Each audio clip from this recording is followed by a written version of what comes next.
আসসালামু আলাইকুম এভরিওয়ান। তো প্রথমে আমি প্রথম পার্টে আমি দেখিয়েছিলাম কিভাবে আমি কেকের স্পঞ্জটা রেডি করেছি। এখন আমি ক্রিমটা রেডি করে দেখাবো। ক্রিমটা হবে রাফেলো চকলেটের ভিতরে যে ক্রিমটা থাকে ওইটার মতো। তো আমার কাছে কোনো ধরনের কোনো শুকনা যেই ড্রাই যেই কোকোনাটটা থাকে বাহির থেকে কিনতে পাওয়া যায় ওইটা ছিল না। আমি একদম র কোকোনাট দিয়ে করে দেখাবো। আর টেস্ট যেটা বলি, একদম র কোকোনাটের একটা টেস্ট আসবে। যারা কোকোনাট ফ্লেভারটা অনেক পছন্দ করেন তারা এই ক্রিমটা লিটারেলি অনেক পছন্দ করবেন।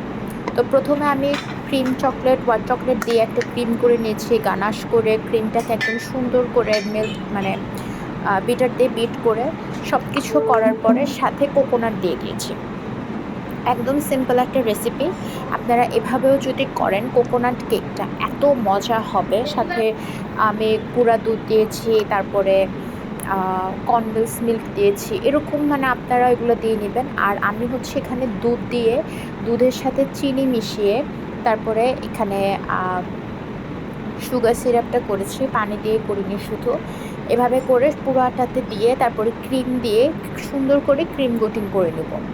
তো এই কেকটা হচ্ছে নারিকেল যারা অনেক পছন্দ করেন, কোকোনাট পছন্দ করেন, রাফেলো চকলেটটা পছন্দ করেন, তারা এই কেকটা অনেক বেশি পছন্দ করবেন। আর আমি যেহেতু হোমমেড কেক বানাই, এভাবেই বাসায় আমরা খাওয়া দাওয়া করি, এগুলা না বিক্রি করি না কিছু। তো আমি একটু বেশি একটা পাকাপোক্ত না এগুলা বানানোর জন্য, তো আমি নর্মালি বানাই আর হচ্ছে আপনাদেরকে দেখাই।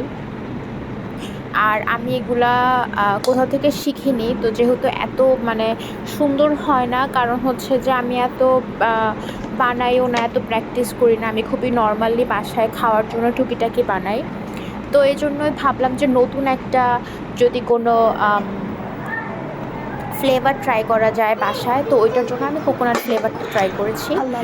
তো কোকোনাট ফ্লেভারটা ট্রাই করে টুকটাক একটু সাজ টাজ দিলাম, উপর দিয়ে একটু কোকোনাটও দিয়েছি, হোয়াইট চকলেট দিয়েছি, দিয়ে কোনো রকম একটা বাসায় খাওয়ার মতন একটা কেক রেডি করলাম। তো আপনারাও চাইলে যদি কেউ একদমই কোকোনাট কোনো কেকই যদি না বানাতে পারেন, এভাবে আপনারা খুব সহজে একটা কেক বানিয়ে বাসায় ট্রাই করতে পারবেন বিভিন্ন ধরনের ফ্লেভারে। আর এগুলা হচ্ছে অনেক টেস্টি লাগে খেতে। আশা করি আপনাদের ভিডিওটা ভালো লেগেছে আর আপনারাও বাসায় ট্রাই করবেন। Thank you for watching the video. আর আমাকে সাপোর্ট করবেন, লাইক করবেন, সাবস্ক্রাইব করবেন, কমেন্ট যদি ফেসবুকে দেখেন কমেন্ট করবেন। থ্যাংক ইউ আমার ভিডিওটা দেখার জন্য।